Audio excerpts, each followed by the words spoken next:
auditeurs yi ak téléspectateurs yi ñu ngi leen di gërëm di leen sant tey nag ñu am mbégte di dalal suñu naataango di Mbaye Jacques Diop comme ni mu ko waxee sànq nekk conseiller technique ca ministère des sports ñu war a waxtaane lépp lu jëm ci Coupe d'Afrique des Nations de football bu war a am fële ca Cameroun te Sénégal war cee bokk Mbaye maa ngi lay nuyu.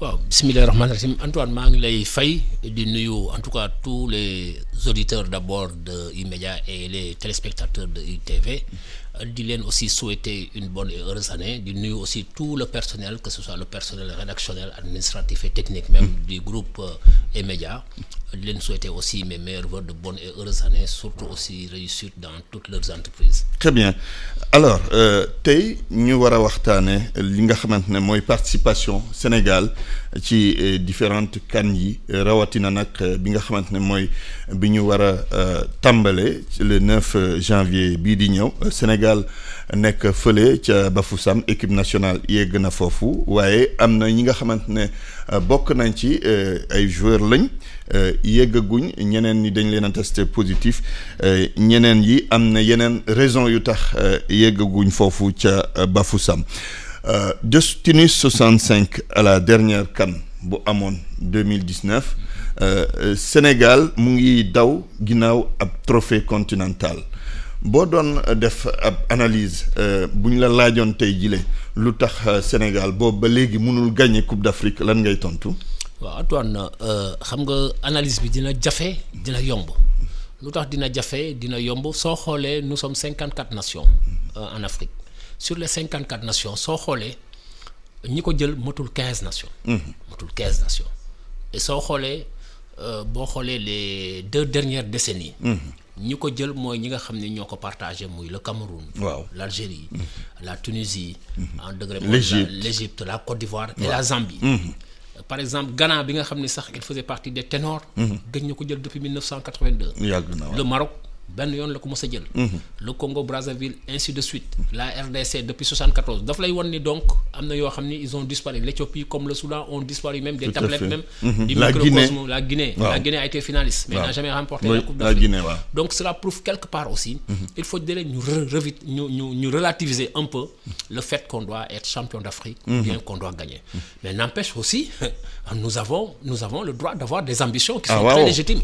Parce que on est premier depuis 36 mois, même si le baromètre de la FIFA ne me paraît pas fiable, mais n'empêche aussi que nous avons aujourd'hui peut-être des joueurs qui peuvent nous valoir de grandes satisfactions.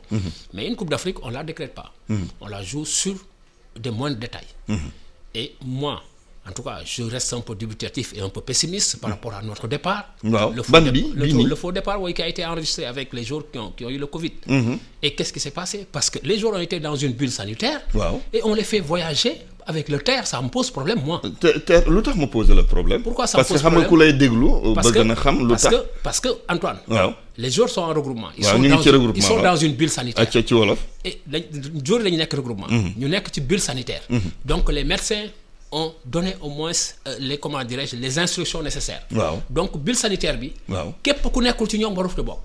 il y a la gratuité du terre pendant 15 jours. ñi fay dugg man dem naa fa. amul contrôle amul dara da ngay rang rek dugg. xamoo ku ci dugg xamoo ku ci am cas contact. et on fait voyager les joueurs pour recevoir le drapeau sur le terre. Et subitement moi quand j'ai eu l'information à la présidence un journaliste m'a interpellé je lui ai dit attention. Il peut y avoir des risques de cas de contact parce qu'on ne sait pas. te gis nañ am na cas de contact am na itam. Et quand il y a eu le voyage. cela s'est reflété. bi voyage bi amee. ñu ne voyage bi kat dootul am parce que dañu reporté kii bi. Donc ça pose problème au départ. donc l'entraîneur ses plans ont été faussés. Et je suis sûr que boo laajoon Aliou Cissé da lay wax ni nañ leen bàyyi ñu yóbbu ci bus bi. moo gën maintenant. Ce qui est arrivé, il faudrait le gérer. Naka lañ koy gérer? Comment le gérer? Mais parce que il faut le mal est déjà là, le mal est déjà fait. Le mal est déjà fait maintenant. Parce que l'entraîneur aujourd'hui, si on veut lui demander des résultats, il faudrait qu'il ait son groupe complet. Équipe complet. Maintenant, l'équipe est complètement décimée, mais touchons du bois, souhaitons au moins que les joueurs reviennent en tout cas à de. Yow da nga jàpp ne loolu ab tarxiis la bu mën a yóbbu foo xamante ne. Non, impair la. Parce que quand vous gérez l'équipe nationale, l'environnement doit être professionnel. On ne doit pas faire des à peu près ou du tâtonnement. mais Mbaye nous sommes dans une bulle sanitaire. waaw mais cette bulle sanitaire là man Antoine bokkuma ci waruma ci dugg. Antoine ci la bokk warul génn dem feneen. dafa war a am ay restrictions. oui limitation. oui contact yi ak Lions yi vous avez vu le Maroc. waaw le Maroc ils sont là-bas au Cameroun. mais ñoom seen ay hôteliers la ñu jël seen ay naar la ñu jël ak lépp ils sont avec une délégation de 85 personnes ñu leen di toggal ñu leen di defaral femme de ménage yëpp lañ jël. donc il y a des choses yoo xam ne. rigueur bi dafa manqué ci yow ci gestion équipe nationale. oui dans la gestion même de l'environnement même. de l'équipe nationale dafa manqué. parce que su amoon rigueur on aurait dit attention. nous sommes à une période de pandémie. et il y a Omicron qui est là nañu moytu. parce que xamuñu train bi kan moo ciy dugg kan moo ci génn parce que train bi amul contrôle amul visite amul sax. booy dugg duñ la sax defal kii bi nu mu tudd thermostat bi. waaw je sais pas donc pour au moins voir ta température. d'accord ça pose problème pour ce mois. d'accord édition bu nekk bi Sénégal bokk day wone boppam mais à la limite mën nañ sax wax ci édition yu bëri bokk nañ ci meilleure équipe yi mais jamais ñu gagné mais lan mooy problème bi est-ce que ñun sénégalais dañoo amul. mental de gagneur comme camerounais yi parce que loolu lañ leen di dakkantale dañuy naan camerounais dafay am mental de gagneur boo xoolee dëkku naar yi ñoom tam dañ am mental de gagneur lan moo manqué Sénégal est-ce que mental boobu moo leen manqué. wala je ne le pense pas xalaatuma ko parce que xam nga xalaatuma ko. waaw ñun daje nañu ak Cameroun au Ghana. ils se sont recroquevillés en défense durant 90 minutes 120 minutes de jeu. waaw mais boobu ban Cameroun la. xam nga loolu du mental mais mun ñu leen kii waaw. xam nga loolu du mental. waaw lan la coup de chance la. waaw parce que on est allé au tir au but on a raté un penalty. donc coup de chance la parce que. coup de chance ak tactique aussi waaw non la tactique a fait prévaloir. parce que ñun bu fekkente woon na ñun suñu entraîneur amoon na tactique bu war wala technique bu war xëy na Cameroun mu recroquevillé comme ni nga ko waxee mënoon nañ fexe ba bët défense am. xam nga Antoine. xam nga football. moo nekk incertitude. football di nga mën équipe doo ko gagné. dëgg la regardez loolu tam dëgg la. regardez on ne s'attendait pas à ce que l'Italie soit championne d'Europe. waaw la France championne du monde. donc c'est des incertitudes. waaw maintenant tout peut se jouer sur des moindres détails. nous avons dominé le Cameroun. waaw mais gagné wuñ ko. nous avons dominé l'Algérie en finale. mais on n'a pas pu l'Algérie benn occasion la ñu am def ko ci. dès les premières minutes. donc souvent man dama koy analyser sous l'angle de la chance. parce que quoi qu'on puisse dire aussi les gosses se sont battus. waaw ils se sont battus ñefe nañu. maintenant le reste maintenant. une finale aussi dirigeant ak entraîneur ñoo koy gagné. waaw parce que c'est un tout hein. oui c'est un tout. c'est un tout. ñun quand on joue au football dañuy wax dirigeant dañuy wax dem leen finale rek le reste on gère ça. c'est ça aussi. waaw yéen nekk leen ci terrain bi. ñun ñu nekk hors du terrain. voilà parce que c'est l'environnement ce qui bichonne en tout cas. le comme l'équipe. Parfois même le psychologique peut agir hein. non mais bu baax sax. au sein de l'équipe nationale. il est très normal qu'il y ait au moins un préparateur psychologique. nous en avons à l'université Gaston Berger nous en avons à l'INSEP de Dakar. moi je pense que ces gens-là il faudrait même les associer dans la préparation psychologique. da nga jàpp ne loolu defuñu ko. non moi je ne le vois pas. en tout cas dans les équipes nationales yi ma àndal yëpp du ma gis un préparateur psychologique. alors que c'est important am na ñoo xam ne c'est des coachs mentaux.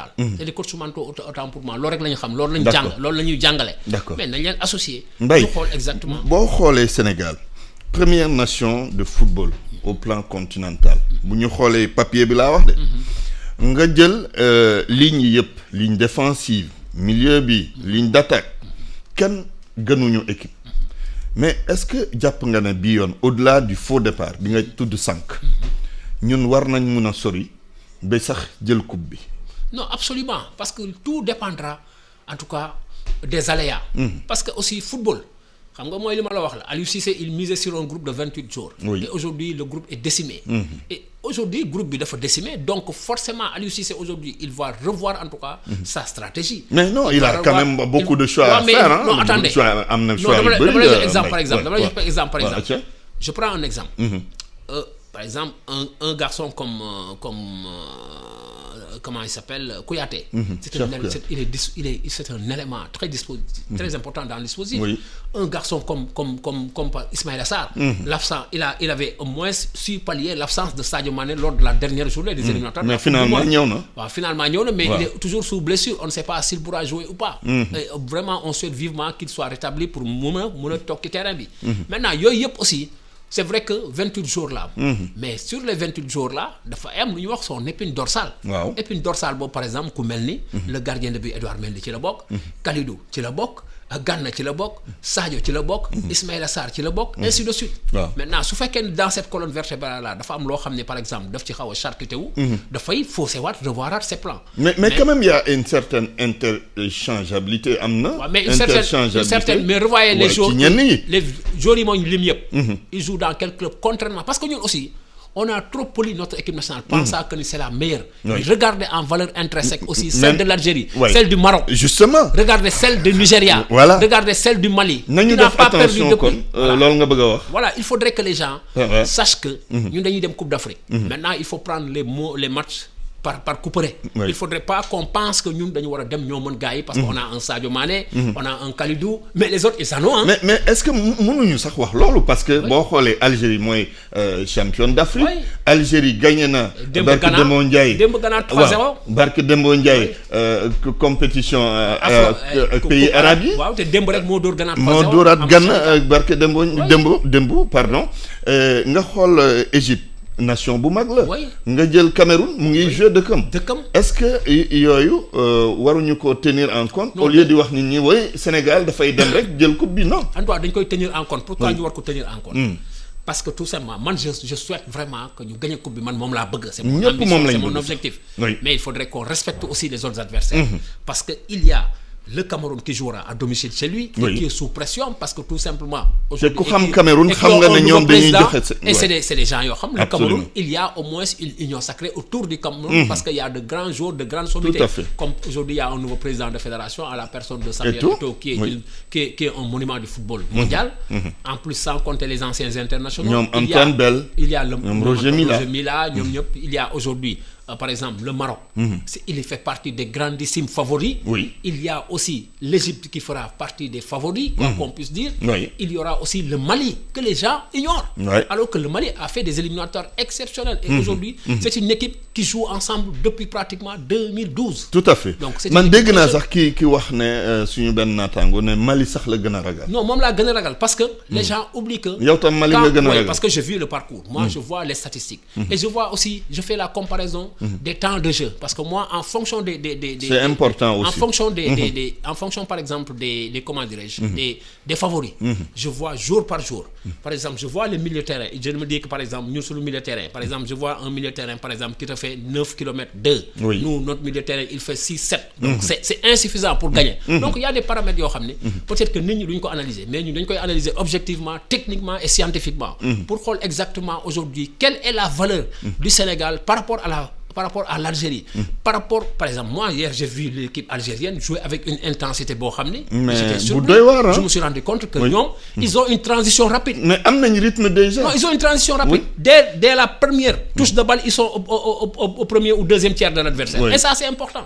C'est important. Contrairement à nous on sort à partir des ailes. Et c'est souvent la transition est trop lente. Est-ce que évolution équipe nationale ci éliminatoire yi muy CAN muy mondial doy na la pour équipe bi mën a am disons li war pour mën a gagner Coupe d'Afrique wala boog pour mën a sori sax ci compétition bi. Non, il faudrait ñu relativiser mu nekk loo xam ne aussi dañ koy xayma sous l'angle aussi on peut mën nañ ko xayma sous l'angle des performances. Sous l'angle des performances doy na ma. Mais sous l'angle du jeu doyuma. waaw parce que ñu bëri nag. dute nañ benn moment. oui doyuma. Sous l'angle de la performance doy na ma mais sous l'angle vraiment du schéma tactique du jeu doyuma. waaw honnêtement ça je le dis. D'accord. Maintenant voici le plus important comme l'a dit le président Macky Sall. Le plus important n'est pas de faire un beau jeu, c'est de gagner. C'est de gagner. Justement message du président de la République keroog bu muy jox équipe nationale drapeau bi mooy. Gagner waxuñu final. Gagner parce que dem ngeen final demaat final loolu ndax pression la wala boog motivation la. non man ni ma ko déggee mooy. gagner leen maanaam dara waratu leen lu dul gagner parce que réew mi ameelatu leen dara. parce que jamais dans l'histoire l'État n'a investi autant de moyens. Vous allez en Coupe d'Afrique vous avez un budget de 5 milliards. 5 milliards c'est quoi? C'est pas petit quand même. C'est pas petit. Vous êtes pris en charge. Vous êtes mis dans des hôtels yoo xam ne même vos clubs ne peuvent pas vous le permettre de vous le mettre. Parce que quand vous allez soit dans les stades ou bien dans les centres. Dans les clubs là il y a des centres d'accueil. Donc les gens sont dans un standing boo xam ne l'équipe nationale standing bi mu nekk il est très rare nga gis équipe bu ko nekk. Donc sur tout ce qui a trait à la logistique tout ce qui a trait en tout cas aux primes tout ce qui a trait en tout cas aux équipements sportifs et tout. On vous a mis dans d'excellentes conditions. On vous met même des gens de la brigade d'intervention polyvalente qui vous gardent. Alors que vous n'êtes pas plus méritant que les autres. Mais parce que vous bénéficiez aujourd'hui d'un privilège, d'un traitement de faveur. Vous êtes des internationaux. Nous sommes des fonctionnaires, nous faisons le même boulot que vous. Donc, vous êtes plus privilégiés, vous êtes payés en prime et tout. C'est vrai que l'argent n'est pas important, mais aussi c'est l'argent du contribuable. C'est ça, donc, cela veut dire que le président, moi, je suis tout à fait en phase avec son discours. Nous ne voulons que la coupe et rien d'autre. Mais est-ce que vous avez une pression ou la motivation? Non, c'est une source de motivation. Ça doit être une source de motivation pour les garçons. Parce que ce que le président a investi en termes de moyens dans les infrastructures depuis 2012, et vous vous rendez compte qu'il a beaucoup investi et jamais dans l'histoire on a eu vraiment autant de moyens mis à la disposition du sport, autant de moyens mis à la disposition des équipes nationales, toutes disciplines confondues. Cela prouve que quelque part l'État accorde une importance capitale au football. Et quand vous voyez par exemple dans le chapitre 1er du plan Sénégal émergent, le sport est inclus, cela veut dire qu'aujourd'hui le sport est considéré au même titre que l'artisanat, que le tourisme, que la culture et les autres secteurs de commerce. Cela veut dire qu'il y a une contribution aujourd'hui, il y a une contribution tellement importante du sport dans l'économie nationale, et ça augmente la croissance. Ça augmente la croissance et ça crée des emplois. Tout à fait. Ça c'est important. Tout à fait. Légui Mbaye, c'est le profane qui parle. Bi may xool Cameroun muy joué ma xool Algérie muy joué mën naa sax limaat yeneen équipe ma xool suñu gaynde yi ñuy joué tu as l'impression qu'il n'y a pas assez de détermination bu ñu nekkee équipe nationale. C'est le profane qui parle te loolu tam damay faral di ko dégg. Est-ce que yow boobu impression nga jàpp que boo jëlee ab Sadio Mané nu muy donné wu à Liverpool du joxe noonu en équipe nationale nga jëlaat keneen naka noonu est-ce que boobu impression nga am ci gars yi? Pourtant j'ai pas cette impression là parce que je sais que c'est des garçons qui sont très très patriotes et qui se donnent à fond en équipe nationale. Et ces garçons quand ils viennent en équipe nationale on se rend compte qu'ils ont même envie de se défendre. En toute honnêteté, ça parce que je les ai côtoyés à plusieurs reprises et je vois que c'est des garçons qui croient à l'équipe nationale, qui croient à leur pays et qui ont aujourd'hui envie de faire quelque chose. Maintenant, vous savez, dans un match de football, il y aura des moments où moments de flottement. Il y aura des moments où ce sont des temps forts et des temps faibles. Mais aussi, il y aura des moments où ce sont les joueurs qui devront prendre leurs responsabilités. C'est parce que l'entraîneur n'est plus sur le terrain. Entraîneur moom. Classé le moom. Voilà. Classé mettre en mettre. day xool fii kan moo fi gën. Voilà. que keneen ki. Voilà. loolu tam am na solo. Maintenant li ci des nag moom. li ñuy wax naan comprendre nga xaw ma li Youssou Ndour daan wax xaw ma suukaru café la xam ma borom a koy naan suukar li ci des suukar la borom a café la voilà loolu jóori ñoo ci des parce que aujourd'hui kenn deselatu leen dara on leur a mis dans d'excellentes conditions l'entraîneur aussi on l'a mis dans d'excellentes conditions lu mu laaj ñu jox ko lu mu laaj heureusement que demuñu Rwanda heureusement demuñu lu tax nga ne heureusement parce que man dama am problème quand on a dit le Rwanda est en altitude. mais justement loolu taxoon ñu bëggoon fa dem pour acclimater wu non baaxul nous on va jouer sur la mer le Cameroun le Cameroun on va jouer sur la mer moi quand on a dit le Rwanda j'ai eu des inquiétudes j'ai dit mais ku jouer en altitude boo wàccee mais tu n'en as pas besoin ci suuf mais da ngay gën di am condition non ba da ngay gën di am condition yooyu wax bon non dañuy wax rek comprendre nga je ne peux pas et puis vous voulez jouer avec le Rwanda alors que les adversaires sur lesquels vous comptez vous sur les adversaires avec qui vous devez jouer n'ont même pas le même schéma le même projet de jeu que le Rwanda. Moi ça me pose problème je ne sais pas quelles étaient les motivations du sélectionneur Aliou Cissé mais moi heureusement quand on a dit qu'on a annulé c'est lui quand on a dit on a annulé j'ai applaudi de deux mais j'ai dit tant mieux pour nous parce que qu'est-ce qu'on fait au Rwanda je suis désolé on s'est bien entraîné là on s'est bien préparé là cela veut dire que quelque part il y a des choix qui ne se justifient pas une équipe nationale c'est une gestion binôme entre l'État du Sénégal et la fédération qui est délégataire de pouvoir et la fédération est sous tutelle et sous hiérarchisation il faudrait que les gens le comprennent ainsi. Est-ce que nit ñi ñu ngi jël seen responsabilité yu wër comme ñun ñaan par exemple mais fédération bi ngay wax non absolument la fédération quoi qu'on puisse dire c'est des gens vraiment très responsables très responsables Maintenant, je ne suis pas au cœur du système, je ne suis pas dans l'esprit des gens. Mais je sais que, en tout cas, c'est des gens très responsables. Maintenant, il faudrait qu'on professionnalise l'environnement. Ça, c'est important aussi. Il faudrait professionnaliser l'environnement. C'est pas parce qu'aujourd'hui, on est président de fédération, ou bien on est vice-président, ou qu'on doit pouvoir être aux côtés de l'équipe nationale. Il faut voir des gens qui sont des professionnels, qui comprennent les exigences, les aléas du haut niveau, et les mettre à côté de l'équipe nationale. Oui. Maintenant, si on veut verrouiller l'équipe nationale ou en faire un bunker, les gens aussi croisent les bras. D'accord. Kenn warul croiser les bras. Et d'ailleurs, ci loolu laay jëm dama déglu président de la fédération sénégalaise de football maître Augustin Senghor keroog bi ko Mamadou Ibra Kane dalalee fii mu ne nañu def comme Cameroun dafa nekk dëkk boo xam ne actuellement dafa am ay divisions internes waaye terewul ñu ngi joxante loxo accompagner seen équipe gunge seen équipe mais est-ce que sentir nga ne Sénégal fi ñu nekk nii am na élan de solidarité boobu autour de l'équipe nationale actuellement élan de solidarité bu amul woon kon ñoom dem nañu entraîneur bi dem na parce que les gens ont été toujours solidaires. Ils ont perdu une coupe, les gens les ont accueillis de l'aéroport à la présidence. Ça, c'est un élan de solidarité. Et aujourd'hui, partout, ils ont été soutenus dans les moments les plus difficiles. Dans les moments, ils ont partagé avec les gens les peines et les joies. Donc, il y a un élan de solidarité. Mais aujourd'hui, le problème qui se pose, moi, quoi qu'on puisse dire, c'est aujourd'hui à l'équipe nationale, aux dirigeants d'offrir cette coupe-là, parce que le peuple dañ ko bëgg dañu sonn, parce que chaque fois seen yaakaar day tas. Yaakaar bi peut-être coup de chance la. Maintenant, c'est à eux de pouvoir faire comprendre aux joueurs que affaire bi ren yéen la. Parce que gis nga équipe nationale, quoi qu'on puisse dire, soo xoolee pratiquement son parcours. Coupe du depuis 2017 là on contre Cameroun. Depuis 2017. On a raté le coach en 2017 au Gabon, on a raté en 2019 en Égypte, mais cette fois-ci on peut peut-être la troisième sera là-bas. Moom la ñuy ñaan yàlla parce que franchement c'est mon souhait le plus ardent, le plus absolu. Ñu gagner Coupe d'Afrique bi parce que aussi dañu bëgg ñun coupe bi ñëw fii. Parce que comme ça, on va... Nos frères ivoiriens là ne vont plus nous chambrer pour nous dire que... Mais gagnons leen. C'est vrai que dans la sous-région, dans la région est-africaine, il y a le Ghana, il y a le Nigeria, la Côte d'Ivoire qui ont gagné. Nous, on va être la 4e nation à gagner cette Coupe d'Afrique des Nations. Oui. Mais nous, nous y aurait équipe bi au plan technique, madame, encadrement technique. Est-ce que... Antoine, je ne vais pas verser dans... Je ne suis pas technicien, en toute honnêteté. Mais yow nag yàgg nga mais c'est que observer je suis observateur mais je suis pas technicien. am na li la ci je suis observateur mais je ne suis pas technicien. Sa parcours am na lu mu la ci may de. D'accord naa. Mais xam nga aussi l'entraîneur souvent il a ses choix. Et son choix peut être discutable. Mais aujourd'hui vous ne pouvez pas avoir raison sur lui parce que c'est lui qui maîtrise mieux que quiconque l'environnement. Waaw loolu moom dëgg la.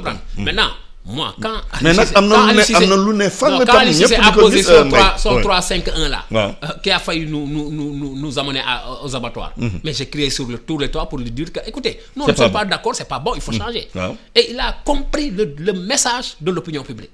Parce que l'opinion c'est pratiquement tout a eu à dia pour lui dire écoutez, arrêtez quand même.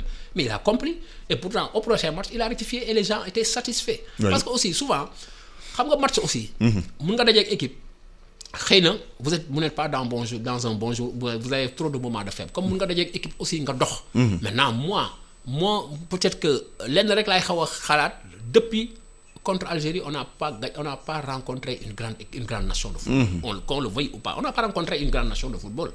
Et jusqu'à présent nous c'est quoi? C'est les Togo, le Congo-Brazzaville, comment dirais-je, le Botswana, l'Ouganda, l'Eswatini, comprendre, c'est des équipes. Maintenant, c'est vrai qu'il y a un nivellement de valeur. Oui, d'accord, mais jusqu'à présent, on n'a pas su jauger. Niveau Algérie, voilà, parce que aujourd'hui, l'Algérie a eu le courage d'aller affronter le Ghana qui l'a battu. Il y a des équipes qui se sont affrontées. C'est des grandes équipes. Il faut aller chercher les grandes nations pour voir aujourd'hui quels sont vos points faibles, quels sont vos points forts. Là, il faut améliorer. Là, peut-être il faudrait au moins se recadrer. C'est comme ça aussi. Il ne faut pas avoir peur de perdre les matchs. Et c'est en fonction peut-être des matchs. C'est en se foutant au grand ça. Mais pour gagner cette Coupe d'Afrique-là, il faudra battre l'Algérie, le Maroc, il faudra battre le Mali, il faudra battre le Cameroun. Ça indéniablement et le Nigeria. Parce que le Nigeria aussi a une pléiade de joueurs que les gens n'ont pas suivi, que je suis en train de suivre. mais ils ont de bonnes statistiques. gis nga nag loolooy indi ñu naan surprise. Voilà. fekk ñu ngi Les doon gens ne def suivent liggéey pas bu les am statistiques. solo. Oui. Les gens ne suivent pas les statistiques. message bu mujj bi ngay lancé à l'endroit des Lions ak publicu Sénégal. Man message parce bi que may Sénégal lancé mu ngi joué le 10 contre Zimbabwe. message bi may lancé mooy. que dañu ñaanal seen ay doom. parce que Sénégal la ñun soxla nañu coupe bi mais aussi que Sénégalais yëpp comme ni ñu defoon à la coupe du monde. comme ni ñu defoon aussi à la coupe d'Afrique. ñu def ko ñu sentir au moins que il y a un engouement populaire. mais sentiraguñ engouement de. non ba léegi amagul mais xam nga aussi ak la pandémie là. les gens dañuy xaw ak surtout encore ça coïncider avec les élections. démb rek dégg naa benn waay j'ai vu sur un réseau social. que benn waay di wax woy ne vous laissez pas endormir par la coupe d'Afrique. j'ai vu ça quelque part. te wax na dëgg itam askan wi non attends ça c'est même faire preuve de défaillance. parce que cette coupe d'Afrique là. en tout cas regroupe plus de combien de pays. Nous sommes engagés dans cette coupe d'Afrique là et ces élections là mais nous ne sommes pas engagés, c'est des élections locales. Ça c'est une affaire nationale et internationale sax. ñoom c'est des affaires locales, c'est des le gars qui le dit c'est une question au moins moom affaire intérêt personnel lay dawal moom d'accord ak moom maintenant léegi ñun lu ñu mën a ñaan mooy ñu ñaan ñëpp autour de l'équipe ñu def au moins ñaan yàlla may ñu ndam li ba pare aussi ñu muñal nit ñi parce que xam nañ ni coupe d'Afrique bi du yomb ci ñun. parce que dañ koy dem defi bitim réew lañ koy dem. bu ñu waxee dañuy xare ji. Il faudrait que les gens comprennent aussi que dañ fa fekk sinu ay morom. mais lépp lu ñu mun def aussi que bu ñu gagné nañu gagné dans la dignité. bu ñuy ñàkk aussi ñàkk dans la dignité xam ni ñefe nañu parce que sport si tu es un bon sportif. doo am déception xam nga tax doo am déception. da ngay gagné suba ëllëg ñu gagné la. mooy loi sport. waaw c'est la loi du sport mooy loi sport. Mbaye Jacques maa ngi lay gërëm di la sant. di rafetlu sa teewaay ci ITV iRadio mu nekkoon suñu naataango Mbaye Jacques Diop. mais Antoine. waaw may rek benn affaire laa bëggoon wax. parce que aussi. j'ai vu les tenues des Lions. et ça a fait le tollé. oui. Antoine, nous on a perdu notre culture. ñun lii du suñu culture du suñu solu. nañu waxante dëgg. lan mooy suñu solo. ñun suñu solu xaftaan la wala grand boubou. dañ ko mës a am. nañu dellu si. yow d'accord ci non d'accord ma ci lii. ok ça c'est le style nigérien. non il faudrait que les gens arrêtent quand même. nous on n'est pas des Nigériens. suñu style sénégalais. on a un style propre. suñu sabadoor un style propre sénégalais nañ ko def. voilà. ñu def ñu xam ne lii mooy suñu wareef lii mooy suñu style. on a perdu quand même notre mode de culture. jërëjëf Mbaye Jacques Diop mu nekk suñu naataango conseiller technique ci ministère des sports yéen téléspectateurs yeeg auditeurs yi ñu ngi leen di gërëm di leen sant.